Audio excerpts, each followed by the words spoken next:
where we're live to everybody now. Hello, everyone. Um, yeah, yeah. All right, so just got a big nothing I can text that just says "ugh" on it. Ugh. Great feeling. That's a good feeling. That Anyway, sounds that sounds like me the last couple weeks with the weather in Buffalo. Ugh. yeah. No, for sure, for sure. So we got Matt Barry. Let's jump right in. So we'll just do Mike and then I'll introduce Matt. Okay. This is the last time Matt gets introduced because after this he becomes a regular and officially has to introduce himself. So, but this You can do it yourself. this is your fifth time free type thing. So here we go. Ready? What's the date? The date is the 25th, Wednesday. Got it. February. February. Yeah. Hey, Hockey World! It's Wednesday, February 25th, 2015. I'm Michael. And I'm Eklund, and you're watching the HockeyBuzzCast on HockeyBuzz.com. Coming to you live today from the West Coast as well, as we are joined by Matthew Barry, one of our favorite people and esteemed Kings correspondent. Matthew, how are you?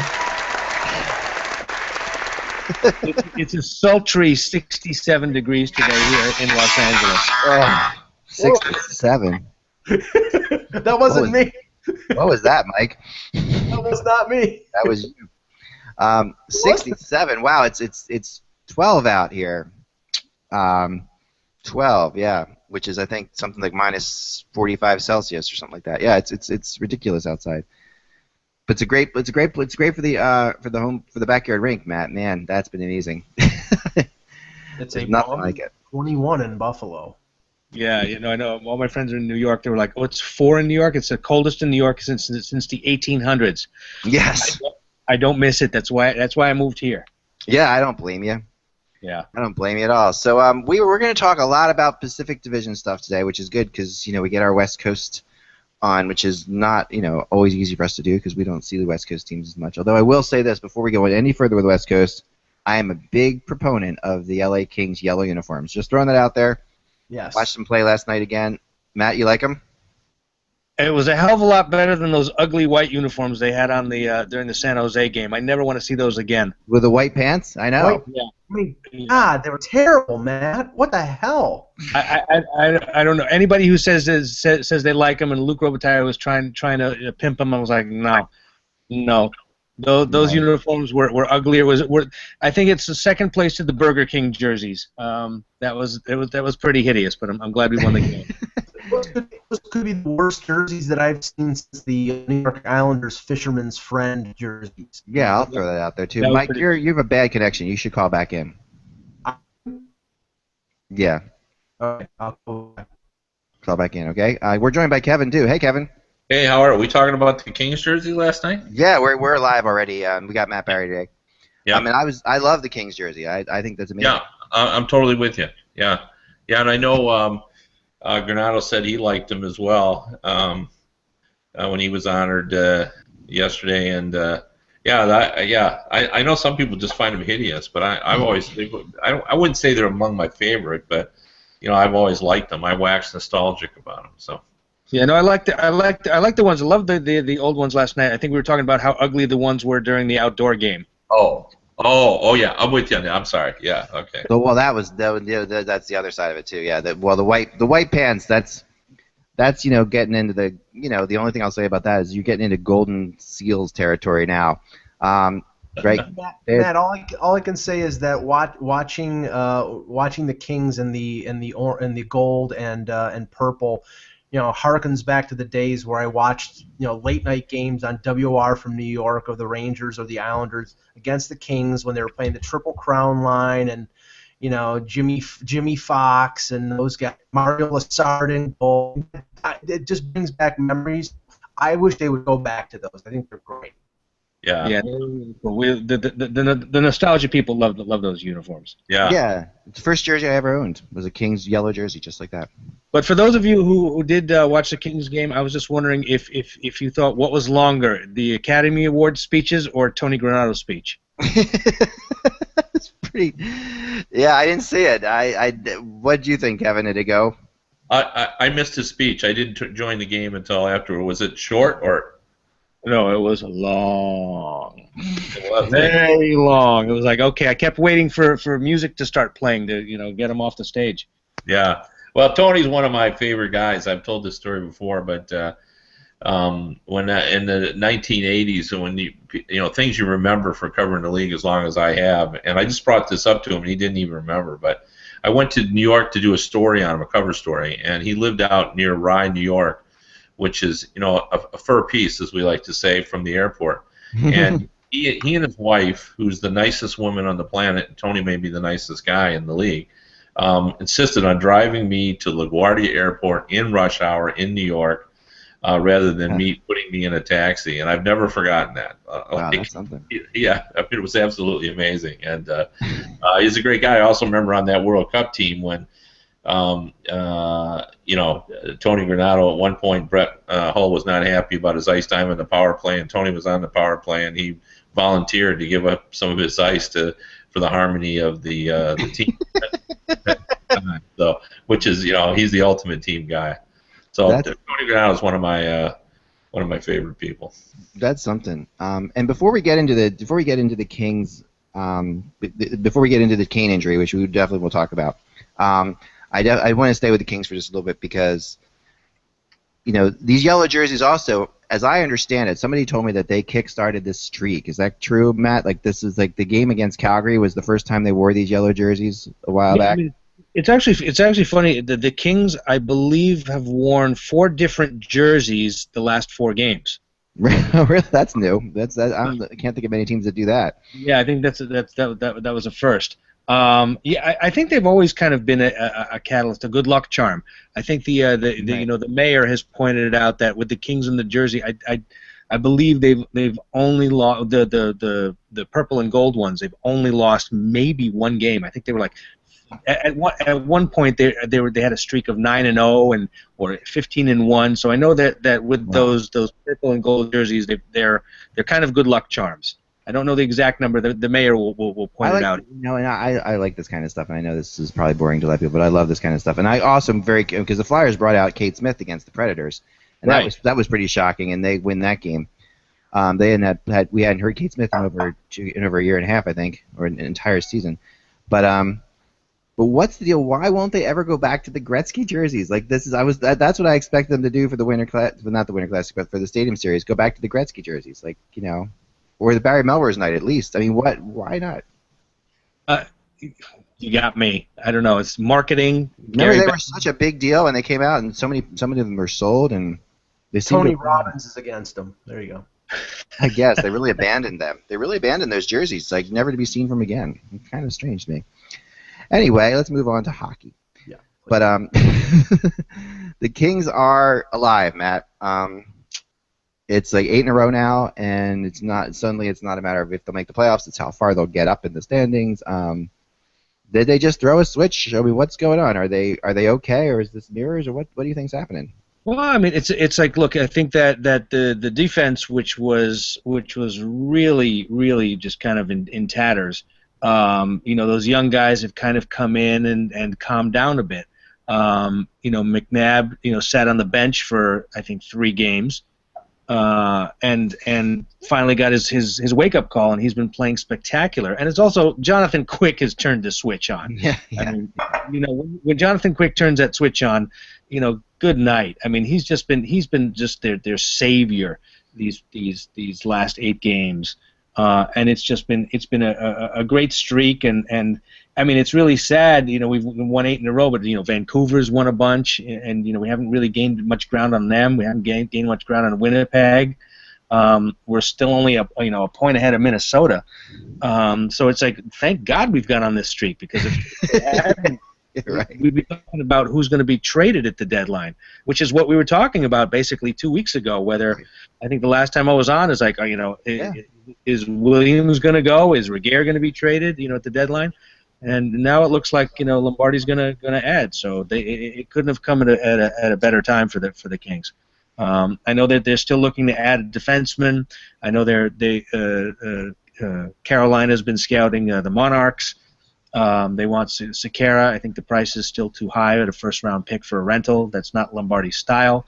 He doesn't have any extra picks this year because he gave one away in the Gabrick trade. He gave Toronto second in the Gabrick trade. Yeah, and he got back the one that he traded to Buffalo. But he doesn't have much to offer. I know that they've been scouting Jordan Wheel down in Manchester. I don't know if that's enough to get Sekera, because I'm sure that Carolina is going to get a lot of offers for that guy. And I think the plan B is Roman Polak out of Toronto, who pretty much I said it weeks ago, and everybody's kind of picked up on it just because the things I hear from my inside guys. Right. Is that Roman Polak is a decent plan B. He's a good, solid guy, heavy hitter, and that's the kind of hockey the Kings are playing. I do like that trade that the Ducks made yesterday. I thought it was a great trade for both parties. I'm really glad to get Devontae Smith-Pelly out of here, because that guy's a lot bigger than everybody. Right. You guys don't see him a lot out here, but that guy's a beast on the boards. And another 2 years, and it's like Montreal got a really, really good player in Devontae Smith-Pelly. Don't kid yourself. That kid is a beast. He came into play last year and scored 2 goals, and this year and scored 2 goals in the game, and really was just unbelievably impressive. So I'm with you. Yeah, and he had a great playoffs last year. I mean, that's a guy that's like, yeah. I'm very glad he's not a part of the Ducks anymore. We don't have to face that guy. And I think the Kings, we're talking trade wise. I think they'll probably bring back Mike Richards for the playoffs. And they have no reason not to, right? So they're going to bring him back. Yeah, I mean, unless there's sort of a one-up trade, Eck, you and I have been talking about. I threw it out there. Well, what if Boston needs a first-line center now? Richards could certainly fill that if they're willing to take on that salary and give back Louis Eriksson, who I've always liked and has kind of not done very well on the East Coast and has been hurt a lot, a couple of concussions. Has a year left on his contract at $4.5. I don't know if Boston makes that deal to take on that contract, but Mike Richards is certainly somebody that fits into the Boston mold. I mean, he'd fit right into the Boston mold. But do you want to take on that contract? Yeah, I guess we just don't know what Richards is. I mean, this is a big, long debate on this show, and I'm a bigger Richards supporter than the other two guys here, I think. But at the same time, it is all about the contract at this point, and there's no denying that right now. I guess the big question now, though, and before we talk about all the teams in the Pacific, which we need to do, is I think, Kevin, I need to ask you how the Patrick Kane injury changes things. Everything changes it dramatically. Yeah, because that changes what teams in the Pacific are going to do. It changes what teams in the Central are going to do. Yeah. Well, I mean, it really drives the price up too for the forwards. I mean, there's a limited supply of forwards who can score goals, and the Blackhawks, who had very little salary cap room, we're looking at perhaps adding a depth defenseman, and now, if presumably that everyone's reports are accurate, he'll be gone 6 to 10 weeks. Now can put him in long-term IR, and they'll have a little more cap room. But that puts them in. Do they go after Toulouse-T? Do they look at Jágr? Do they look just at what maybe a Glenn Cross as a role player? Even Daniel Winnick. I mean, Daniel Winnick is not a scorer, but you know what? He knows where the net is. Like he's an opportunistic scorer, and he can do a lot of other things as well. And since you aren't going to really replace Kane, so it does change it pretty dramatically, and it just adds one more team that's going to be looking at those, high-end forwards. I don't see them in under Vermette, but this is like, I just can't think of a more devastating injury for another team. I mean, I guess Crosby in Pittsburgh or Ovechkin in Washington are in the same category, but Kane is the leading scorer in the league this morning. Yeah, so. Right. And he has a long history of scoring big goals for them. So, well, the question is how long this injury is. I mean, initial reports last night said 6 to 10 weeks. Now this afternoon, they're saying it could be 3 to 4 weeks. I mean, that could change Stan Bowman's strategy in terms of what they want to do. I mean, 6 to 10 weeks is through probably the worst case scenario is through the first round of the playoffs, whereas 3 to 4 weeks it would be just before the playoffs. So, I mean, I think and Eck reported yesterday rumors about Winnick and the Leafs having, or the Hawks having interest in Winnick. I mean, Winnick has played in a stopgap role, has played a top 6 role for the Leafs this year when the Leafs were playing good. And there's by no means am I saying he replaces Patrick Kane. No, but he can play a top 6 role. He is a good playmaking assist type of guy. He had, I think, 24 assists with Anaheim last year. So in a pinch, he could fill that role for a little while until Kane comes back, and it makes sense. And I think Chicago would be willing to give up the pick and or the prospects to get a guy like Winnick. What do you think of Winnick, Matt? I gotta tell you, it's like, why wouldn't they go after Joffrey Lupul? I mean, there's all this talk about Winnick. It's like nobody talked about this guy, nobody cared about this guy, and he was a journeyman, and now all of a sudden he's being spoken about like he's a second, coming of, Sil Apps. I don't know. It's all price point and contract length. I mean, Winnick he's a third line, borderline second, third line guy, but he's making $1.3 million, and the Leafs could eat half of that. So you're talking about a guy who could be an impact top 9 forward. Penalty. Well, that's the thing, and I mean, to be, I wasn't, not to call myself a prophet or anything like that, but some have. No, I'm just not. But what I'm saying is that I wrote the Winnick thing before the Kane injury. Yeah. Which is kind of and that's why, because the $600,000, that was something that Chicago could do even without the Kane injury. So the Kane injury comes into play, even more so. And yeah, Winnick is actually the NHL just released just now. I just got the text that they put Patrick Kane on long-term IR. Right. And so I mean, when it can be fit in at $650,000, and that almost any team in the league that is competing in the has that room the salary cap, so that opens up all possibilities for that guy. That's, I mean, he a much more talented player, Matt. The problem is 3 more, $5.25 million. Yeah, that's the thing. And Mike, maybe you gotta restart your modem. Sorry, bud. You're just you're really breaking up today. Yeah, I would say this about Winnick, like, he is a guy that I think every team would like to have. He's a very valuable role guy, and role guy is what he is. Like, he can play with a high tempo offense.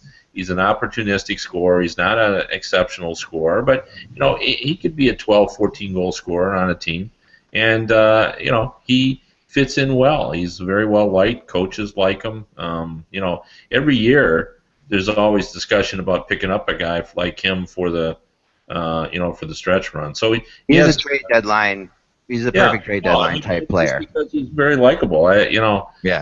Guys, there's room for guys like that, and his salary cap situation makes him even more desirable. I mean, you have to have guys like him in order to compensate for how much you're paying all those other top guys. So he's a very valuable player, and he'll move and go somewhere and they'll be very happy to have him. All right, Matt. The next question is this: San Jose. At the beginning of the year, I actually predicted them not to make the playoffs for the first time, and that was it was just one of those things. I just felt like they didn't handle the blowing the 3-game lead well in the offseason. I felt like they didn't address it. I felt like they were in denial, and they just didn't address it. And they did, and when they did address it, it was always felt like unhealthy. I just felt like there was something wrong. Niemi's name keeps coming up in rumors. It is really mind-boggling to me that they could think about trading Niemi when he is their starting goalie, and they're in a playoff race. I know he's a UFA, but that I read today, that the players and coaching staff. Someone wrote the players and coaching staffs would be devastated were Niemi trade. I'm like, what the? You can't just. Where would they really trade him anyway? Like, I don't know. Yeah, I've seen that as well, and like where there's nobody looking for a goalie. Right. I got to tell you, I think I think that Mike Smith might get some action this trade deadline. I would not be surprised if Mike Smith. But where would he go? San Jose. So. San Jose. They'd keep both of them. Well, they would have to move Niemi if they did that, right? But that would be. See, I wouldn't touch Mike Smith. That's not to me. To me, you got here with Niemi. You got to now. But you've seen San Jose a lot. It was a good game. Did you go up to the game? No, I didn't go. Wasn't sure. Yeah, so it was a good game, obviously. Despite the white pants.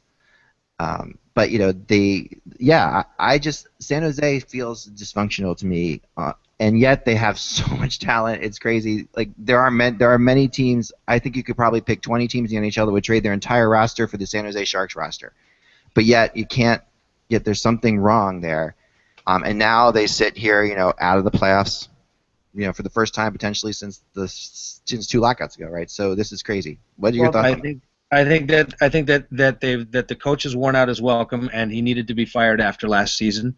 I think if you take a coach like Mike Babcock, if you take Joe Quenneville, if you take Bruce Boudreau, that team loses maybe 10 games the entire year. That team is so full of talent, and yet it seems completely dysfunctional.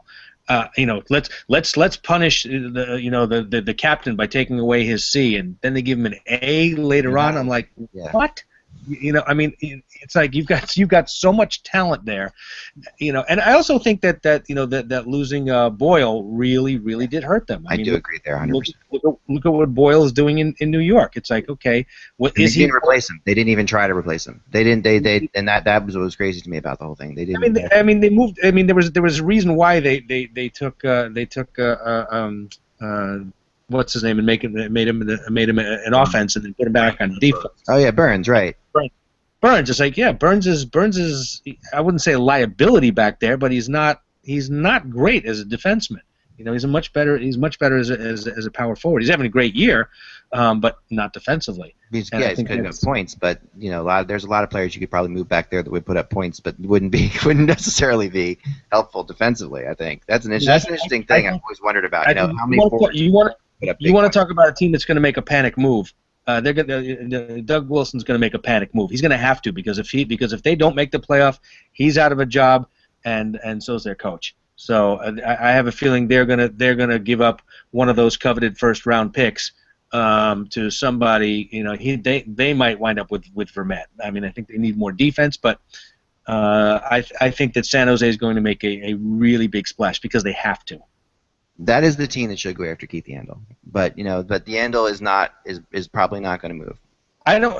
Here's the thing, Eck, and I've talked about this a lot on Twitter. Is that there's no point for Arizona to move Yandle. What Arizona should do is build around them. I really keep hoping Arizona loses every single game of the year because I want Buffalo and Arizona to get the first 2 picks. I want Edmonton nowhere near Eichel and Connor McDavid. So I'm really rooting for Arizona to get one of those guys. And you build your team around Yandle. You make him the highest paid defenseman in the league. You overpay him to stay. Give him a contract extension. Build it around him and Oliver Ekman-Larsson. And then you've got one of those kids coming in. It's like, holy cow! That's how you build a team. That's how the Kings built the team. That's how Chicago built the team. You build it around those guys. I'll be shocked if they get rid of Yandle, and you're going to have to pay a super premium to get him as well. Yeah, you will, and we've talked about this a lot, Kevin. But it's potentially, Kev. Think about this. You could potentially have 3 of the best coaches in the NHL, or what people consider the best coaches in the NHL, available this summer. If the Bruins don't make the playoffs, and what Darren Dreger says is true, that Claude Julien could be in trouble, which I can't see, but that you have Julien and McClellan, who a lot of people obviously consider in high regard as well, but hasn't. I think it's fair to take McClellan to task at this point. Yeah, no, I think he will lose his job, but he'll be one of those guys that will be hot on everyone's list. He's a very well-respected coach, McClellan, and I agree with the assessment of San Jose being dysfunctional. But he would pay the price for that. He almost was fired last season as well, and it's all 3 of those will be available, and could be available. I think Claude Julien is at risk for sure. Well, honestly, I put a lot of weight into the fact that Doug Wilson didn't make more than just adding John Scott to the San Jose Sharks roster. You know, after last year, after that collapse, he had carte blanche to go out and change the chemistry of that team. Yeah. To me, they're the West Coast they're the West Coast edition of the Maple Leafs. The only difference is that they could still make the playoffs. And if Wilson keeps his job, I mean, probably McClellan loses his if they miss the playoffs or take an early exit. But if Wilson does keep his job, he's going to have to, do at least a moderate blow up of that roster and reorganize things. I mean, he has to, because it's clearly not a winning formula. Yeah, no, it isn't. And so this is so looking at San Jose, that I think you're right, Matt. I think I would like to think that they go all in at the trade deadline on something, but we've never seen that. So it's hard to judge that. It's hard to think that they would. Maybe if they ever would, they would now. I think you're right about that. This would be a time for them to actually try to make that move.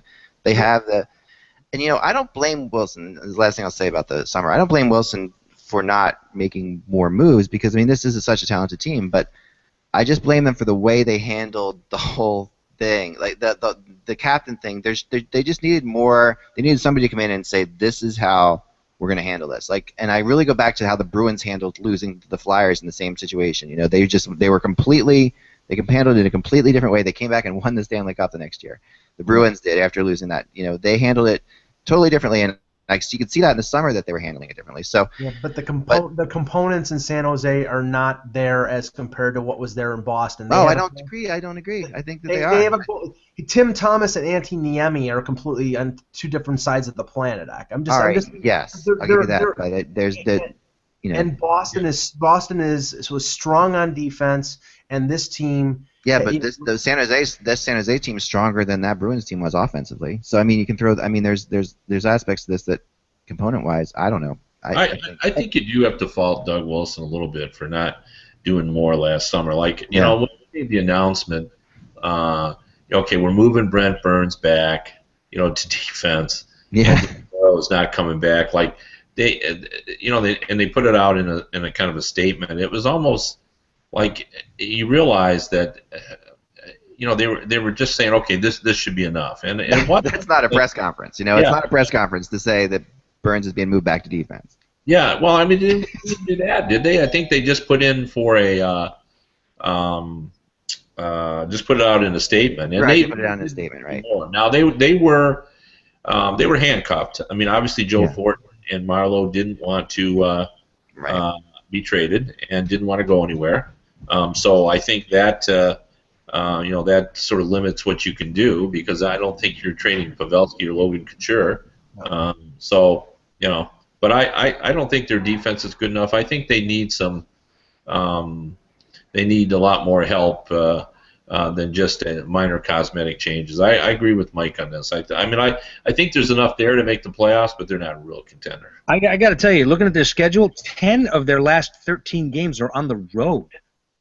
Yeah, that's not good. That's tough.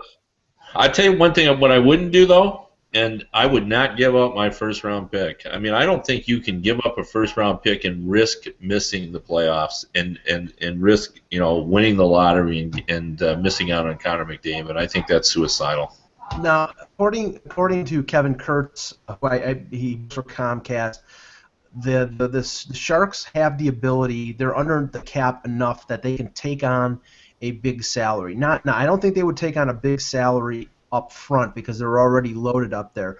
But to me, that opens up the possibility of a Yandel. It opens up the possibility of a Phaneuf or a Wisniewski. If they think that they are a defenseman away from getting in the playoffs and doing something with that roster. But I don't know whether the will is there and whether Wilson has support in San Jose to pull that kind of move.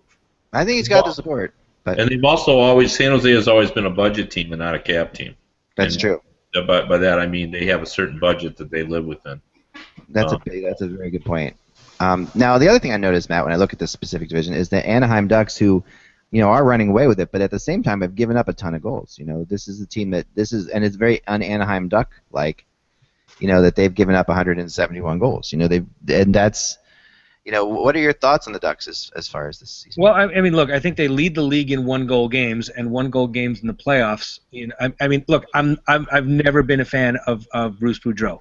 Bruce Right. Boudreau is terrible in the postseason. He was terrible in the postseason when he coached the Manchester Monarchs, the Kings affiliate. He never really went anywhere with those great teams that he had in Washington, and was ousted in the second round. Last year. I think as great as their goaltending is right now with Anderson and Gibson in the playoffs, it's a different story. Yeah. Yeah, they definitely got stronger down the middle, but defensively, I think they thought they had it when they signed Clayton Stoner, but he certainly hasn't been the answer. Right. And I think that's not me. I know. Got it. And I think that the Ducks are definitely going to make a move. Yeah. I mean, it's hard to be 22 games over 500 and only have a plus 11 goal differential. Well, I mean, they're a little young on the blue line. I mean, the thing is, I mean, guys like Lindholm and Vatanen, they're basically top four defensemen right now. I mean, Stoner is sort of like a bottom pairing guy. Maybe sometimes plays in the top four, but right now all the weight's on Fowler and Boschman and on those two kids. And I honestly think that if they have any kind of hope of going deep into the playoffs, then a guy like we've talked about, a guy like a Timonen or adding some veteran blue liner. Yeah. It's a must for them. They have to do it, but I'm not sure if they're going to. Yeah, I mean, what do you think? What do you think of that, Matt?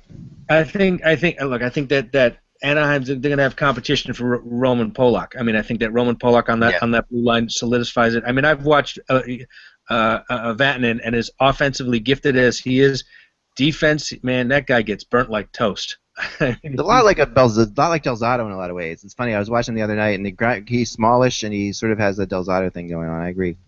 It seems that Anaheim is attracted to those type of defensemen. This is the organization that has drafted Vatanen, Jake Gardner, and Justin Schultz. They're all strong, puck-rushing, puck-moving defensemen, but have absolutely no concept of how to play in their own zone. So, and I mean, Fowler to me is a step above those guys. I think he knows how to play defense. He's a pretty decent two-way defenseman.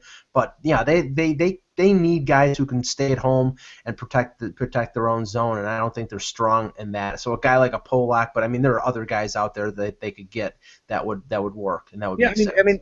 I mean, they did, Mike. They did it, last year. I think when they got Allen out of Florida, which was a great move for them. Big, strong, solid defensive guy in his own end, and that's probably what they'll shoot for. Shoot for again. I mean, will they give up a first to get Petrie if he's healthy?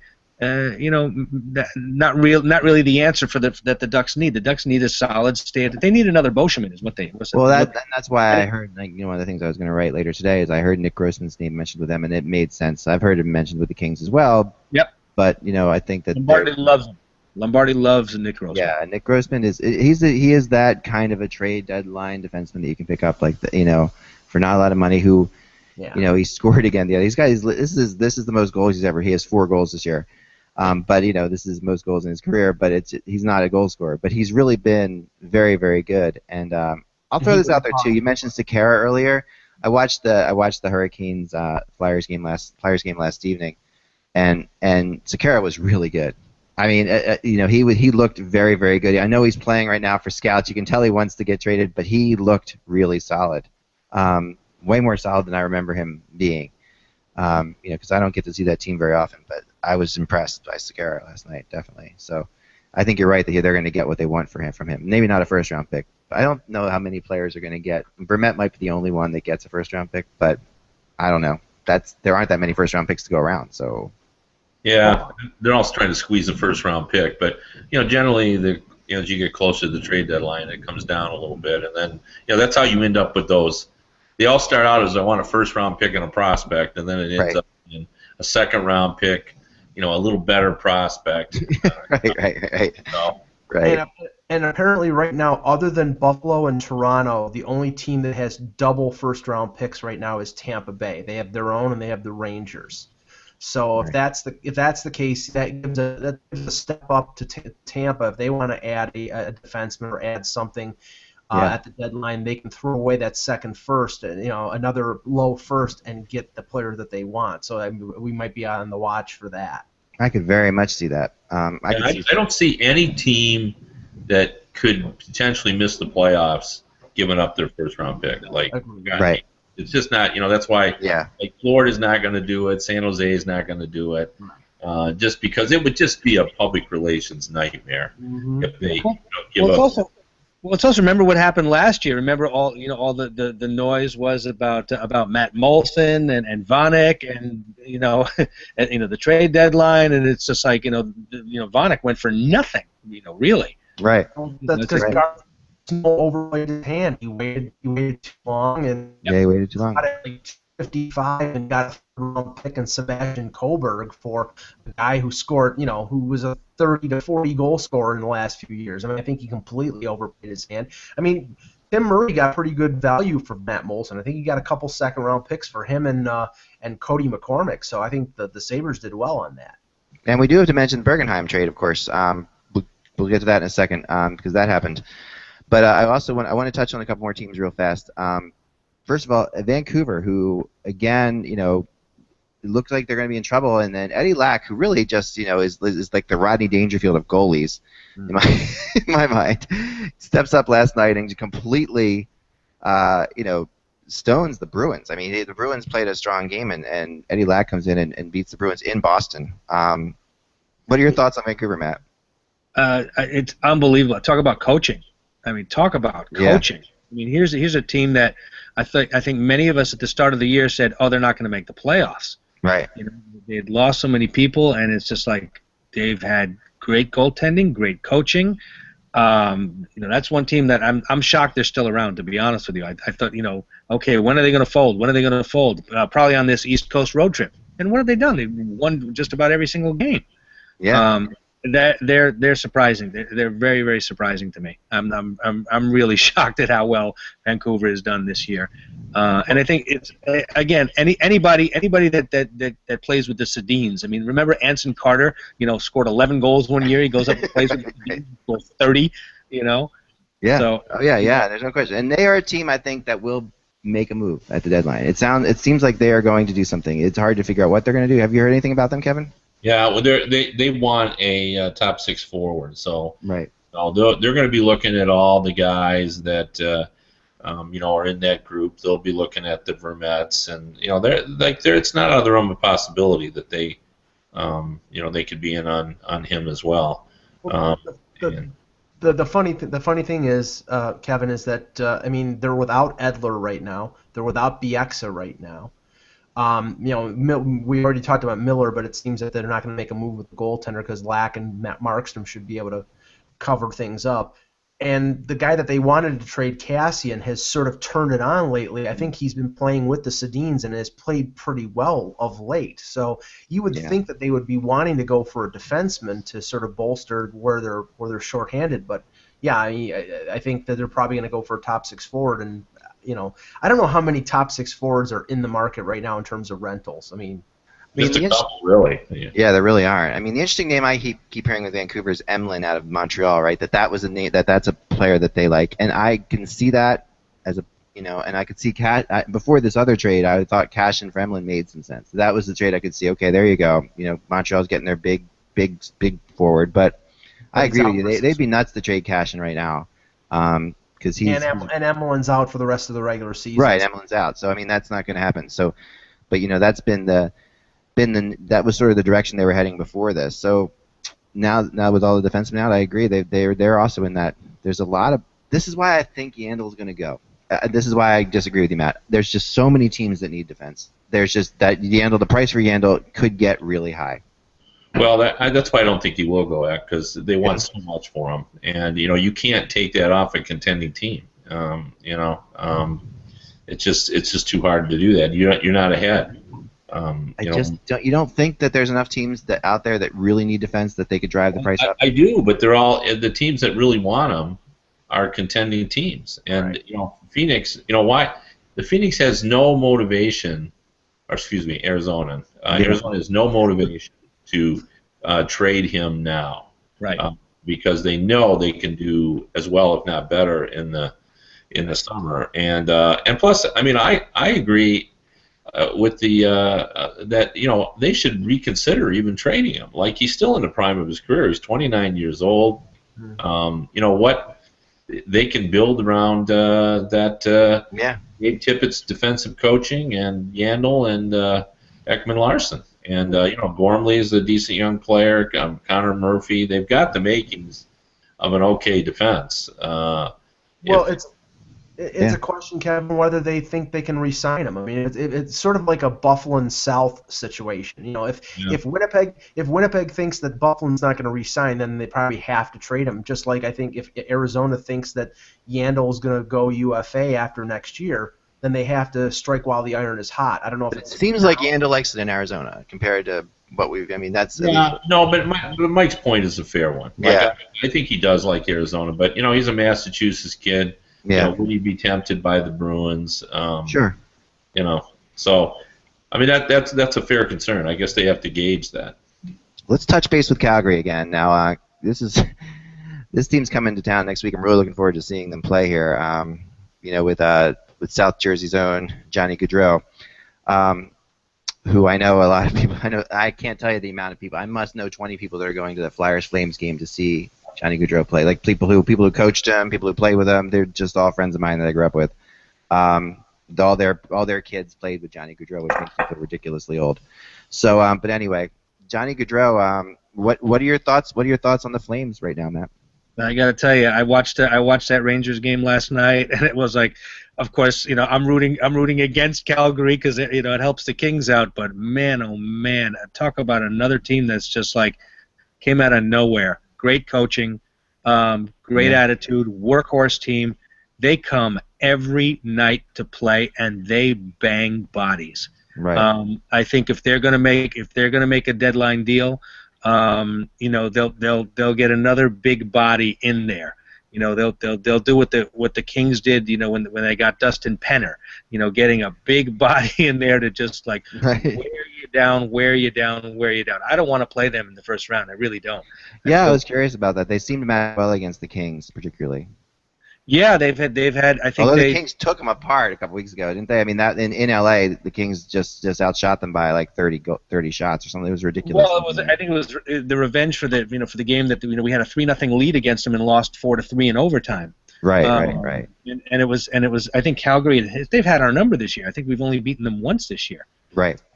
Right. Yeah, that's a good. I mean, this is it's not Brian Burke's not the GM of this team, but it has a Brian Burke characteristic, Kevin. Oh, for sure. And Bob Hartley was born to coach for Brian Burke. He likes tough physical, hockey, and right. I agree with Matt's assessment of Calgary. I mean, they've said on the record that they don't expect to do much. I think Glenn Cross could move because they're not going to be able to re-sign him, and he'll fetch something in return. He's a pretty useful player as long as he can stay healthy, which is always an issue. And I've been very impressed with them. And this has been going on with them since the middle of last season. Like, this is not just a team that's been hot this season. At the end of last season, they were playing like this as well. So, I think they're a team on the rise. When you look at Monahan they've got, and they'll have Bennett next season as well. I mean, they're a team that I think has a pretty good future, and it doesn't seem to matter which goalie they stick in. They seem to be okay there in that as well. So, I wouldn't see them doing a lot, but they may do something, and I agree that if they do something, it'll be another heavy player that they can throw around. What about sorry, Mike. What about David Clarkson? I know he's got the big contract, but if Toronto's willing to eat I mean, look, sometimes you just need a change of scenery. I mean, that guy was watching him when New Jersey played the Kings, the guy was a warrior. It's like, I don't know what happened in Toronto. Maybe it was just too much hype. I don't know, but it's like, would there be any team that willing to take a flyer on this guy?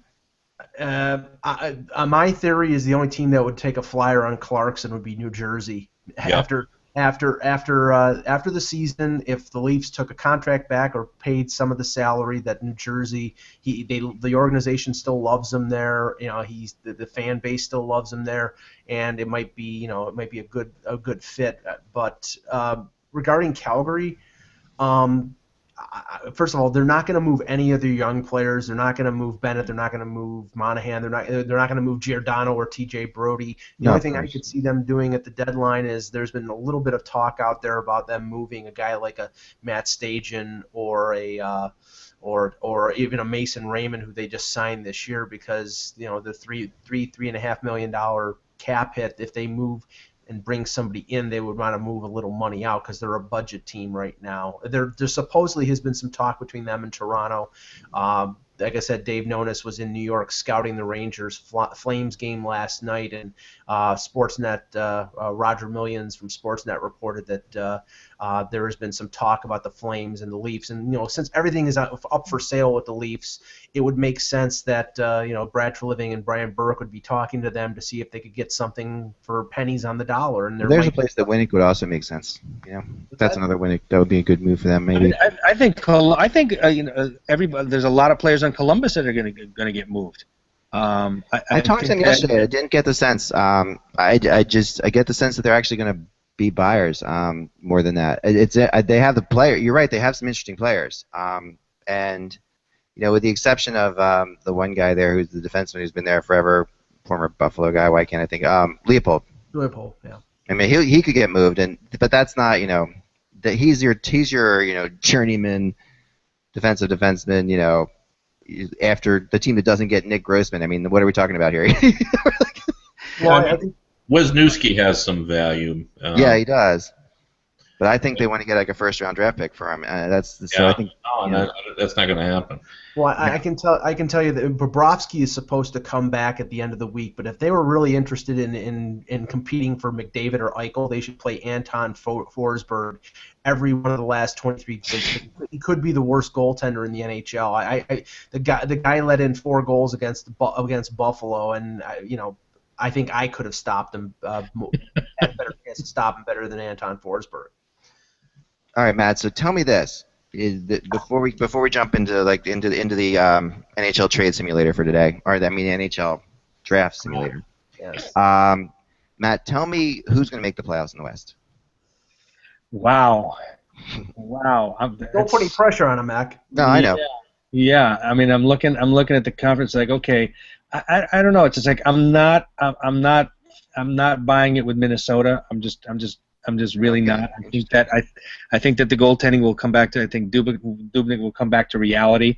I think Calgary makes it, and and I'd like Calgary to make it.